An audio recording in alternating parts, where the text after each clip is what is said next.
Hey gang, welcome back to the channel. Today we're going to be taking a look at a gas generator for a change. Yes, I love my solar generators, but these guys are actually the workhorses. You have to have a gas generator. Dinosaur fuel is never going away. You can even use these to charge up a solar generator. And this one is the Bilt hard generator. It's sold by Wise, who I've had a couple of their actual LiPo4 batteries. I've done a few of their inverter, AC inverters. They've all done really well. It's a 2,500 watt peak, 2,000 watt running generator. It's an 80cc 4-stroke engine. It weighs 42 pounds dry. That is not including oil or gasoline. So it is about the same weight as one of my bigger Blue Eddy power stations back there. So it is a little bit bigger, obviously, but the weight is about the same. But I'm going to take you through setup and initial break-in period because that's very important to break in your generators properly when you first get them. But we're going to fill it up with oil, gas, and I'm going to install this all-important hour meter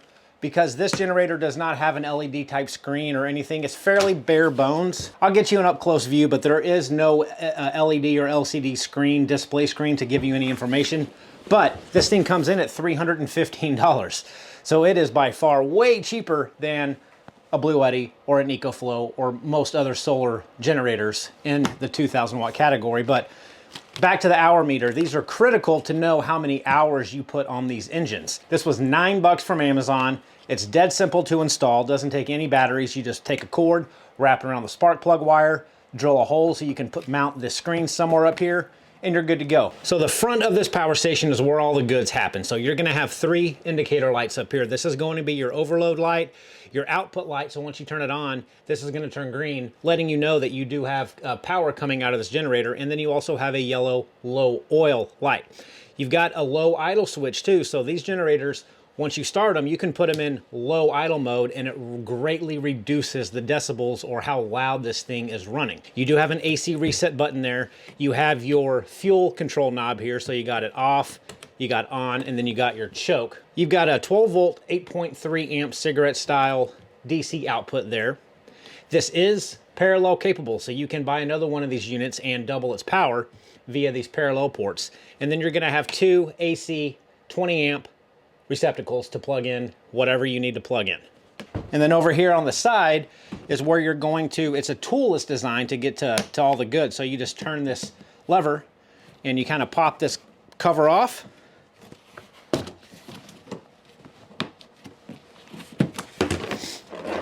And this is where your air filter is going to be and where you're going to change the oil.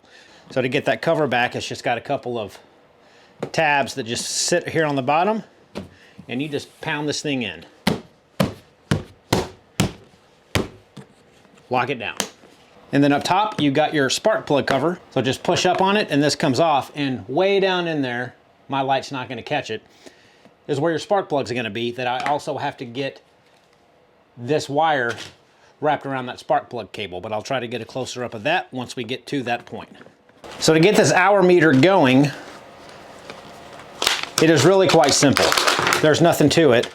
So your hour meter is going to come with this control box and a wire. So we're going to get into the spark plug cavity here. And we're going to take this front cover off again. But right here is the spark plug wire that's connecting the actual, spark plug. So you take that wire that came with the hour meter and you just wrap it around right here up to 5 times. That's all you have to do, and then zip tie it to secure it in place. But you got to get down there into that wire just to wrap it around it. And just start finding the best way you can with your hands to fish this thing around that spark plug wire multiple times. All right, I apologize. It might be a little hard to see, but I've got this finally wrapped around that spark plug cable with a pretty heavy duty zip tie, just holding those wraps in place.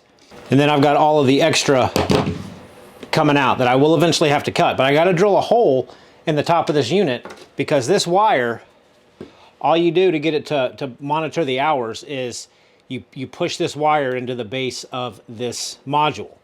So obviously I don't need all of this. So I'm going to probably place this somewhere up here in the vicinity. So I got to drill a hole, just a tiny hole in the top of this case to feed this wire from inside to out to get it to route through there.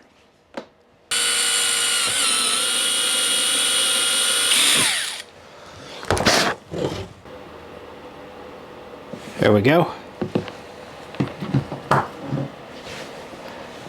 And leave a little bit of slack, so when you do have to change the spark plug, you know, you can, it's not going to rip this line out. So I'm going to leave about 4 or 5 inches just kind of hanging out in here. And I'm going to get some double-sided tape and stick it right there to the top, so I can cut the excess right at the end.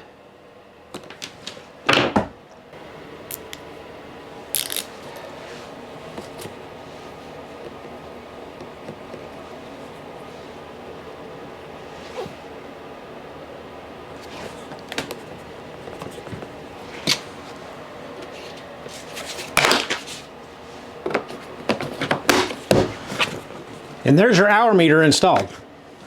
All right, now for the oil. Again, 13.5 ounces, not liters. So you can see when I take this dipstick out, there actually was oil already in there, so it's hard to judge. And I'm gonna start off with 10W30. I do like to run synthetic in my generators, but I like to break them in with standard 10W30 oil. And I don't have a measuring cup, but I have 13.5 ounces marked inside this cup. So I'm actually going to start also with a little bit of Marvel Mystery Oil. Love it or hate it, I've always used just a little bit in my oil and I haven't had any problems. So just about an ounce of this Marvel Mystery Oil goes a long ways. And I haven't had any problems with any of my other generators, and I've always ran this. So again, 10W30, 13.5 ounces.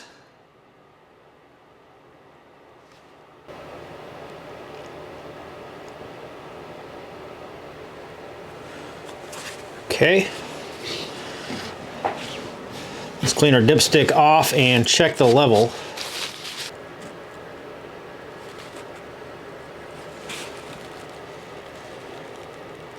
I say that's perfect. So 13.5 did the trick on this one. And this machine will let you know if you're low on oil. It has a low oil indicator, but you definitely don't ever want to put too much oil in it. Okay, we got this thing oiled up, got the hour meter on. I'm going to fill it up with gas.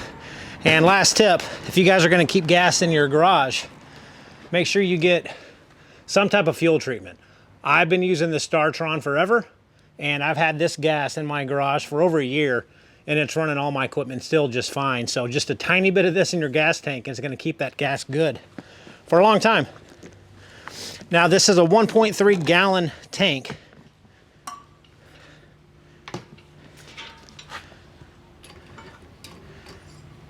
And this does not have any type of fuel gauge, unfortunately. I wish it did, but for 315 bucks, I guess you can't expect all the bells and whistles.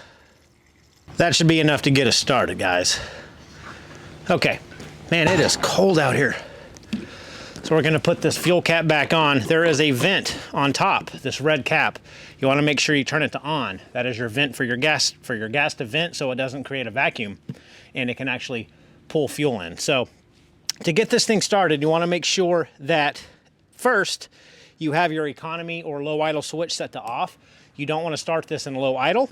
I'm going to turn the fuel knob all the way to choke. That's gonna start to fill up the carburetor. And I'm gonna let it start to kind of drip for a few seconds just to get that bowl filled up. Now this is gonna get loud, unfortunately, so as part of the break-in period, let this thing run for 1 hour with no load on regular idle. After that 1 hour is up, drain the oil, and you guys are gonna be shocked to see how dirty that oil is after just 1 hour of use.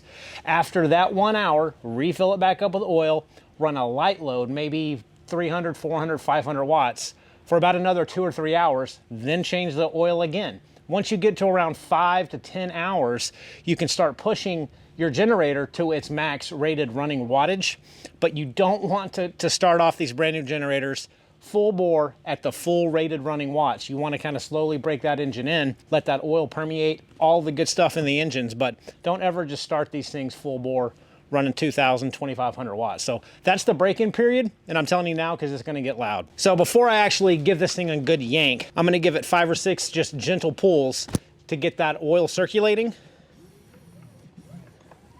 And sometimes these actually start on accident doing this, but that pulls real easily. real smooth. So just 5 to 10 times of this, and then I'm gonna give it a yank and see how easy this thing starts up. All right, here we go. I say 3 pulls.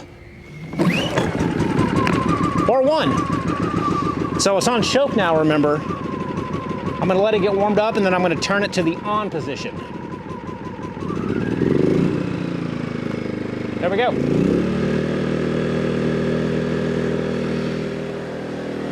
That's actually really pretty quiet for not being on low idle mode. I'll get a decibel meter once this thing gets kicked up and show you guys just how loud it is. But before I do go, I want to show you guys the difference in the sound if you can pick it up from my mic. So again, we're on high idle now. I'm going to turn this low idle switch on and you can hear the RPMs really, really drop.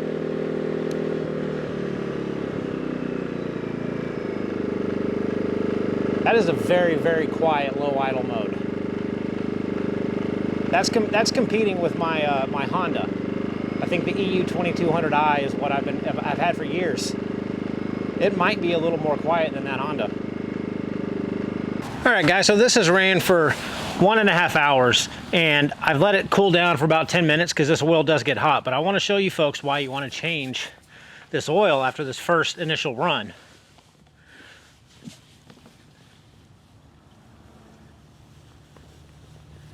And that is some pretty dark oil. And if you look closely, you will be able to see very, very, very small shaves, you know, metal shavings and whatnot. That's just good to get out of this engine on the first go round. And this is why you want to change the oil after an hour.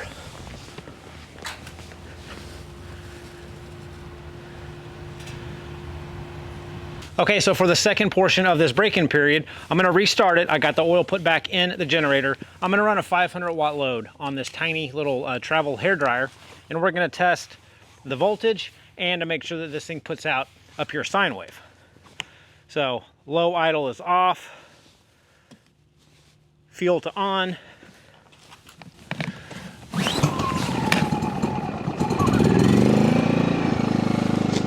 There we go.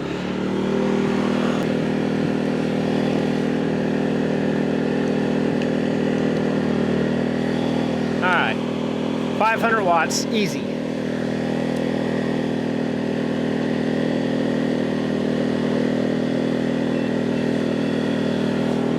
We've got a nice, solid 121.2 volts. Now let's test the sine wave on it. That's what I like to see. Perfectly clean sine wave on that thing. I'm gonna quickly put this hairdryer up to max and see what it does to that sine wave.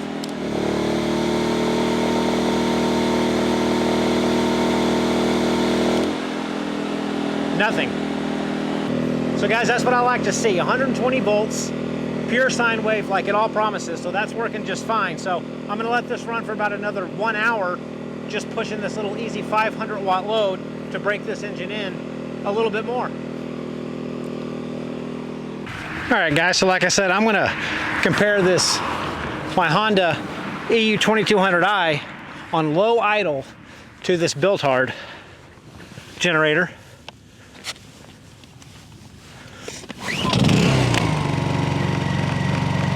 We are on low idle, about 25 feet away.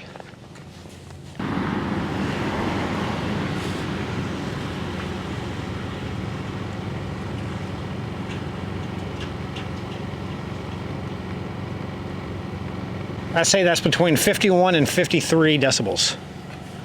Now let's give this Bilt hard a try.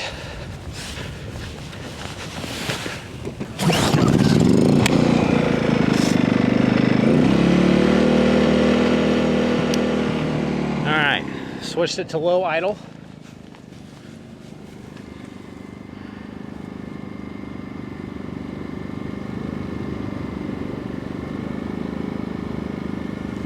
I say that's pretty much spot on with the Honda. $315, over $1,000 for the Honda. All right, so I'm gonna stretch his legs a little bit I've got my 6-gallon electric air compressor hooked up. I've got my watt meter so I can show you guys what this thing is pulling, because it never fails. Someone always asks, can a generator run an air compressor? So let's give it a shot.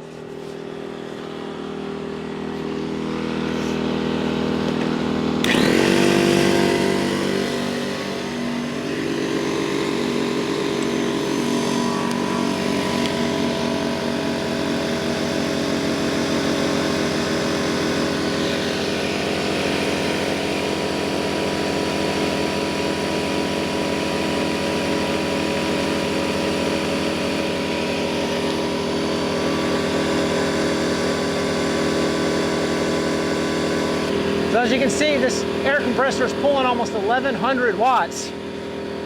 Not bogging this down at all, which it shouldn't. This is a 2000 rated running watt generator, but it's brand new. I don't want to push it too hard, but it's running this air compressor just fine.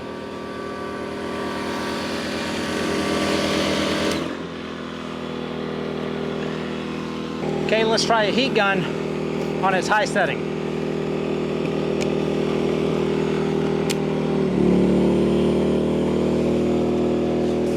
1410 watts.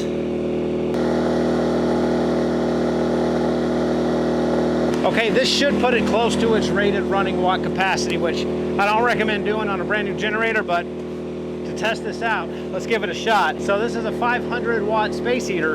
I can't plug it into my watt meter. I don't have an extra outlet, but this is running 1400 watts plus around 500. This is gonna put it over 2000 when I first started.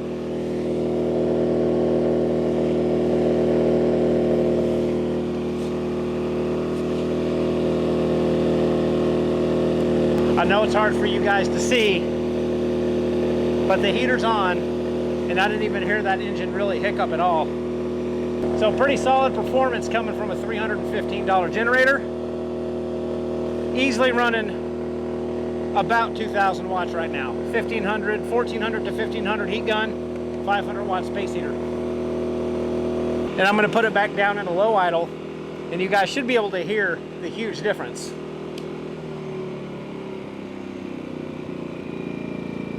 That thing gets really, really quiet. All right, so I will say that I am pretty impressed with this generator. Granted, I've only tested it, just what you saw in this video. This is not a long-term review, but for 315 bucks, it did great. It was just as quiet as my Honda, which is known for being a very, very quiet generator, especially in the RV community. That is one of the reasons they're so popular, because they're so quiet. This was pulling around the same decibels as my Honda, which is fantastic, at a third of the price, 315 bucks. Now, with that amount of money, you're not gonna get, unfortunately, a fuel gauge. I really wish they could have put some type of fuel gauge on this thing, but you don't have a fuel gauge. It's got a 1.3 gallon tank. It's gonna run for about 13 hours, but that's only if you're running 1/4% of the load. So you'll have to do the math. But in all reality, if you're running 1,000, 1,500 watts, you're probably gonna get between 5 to 8 hours of runtime off of this. But guys, it's great to have one of these generators in your garage.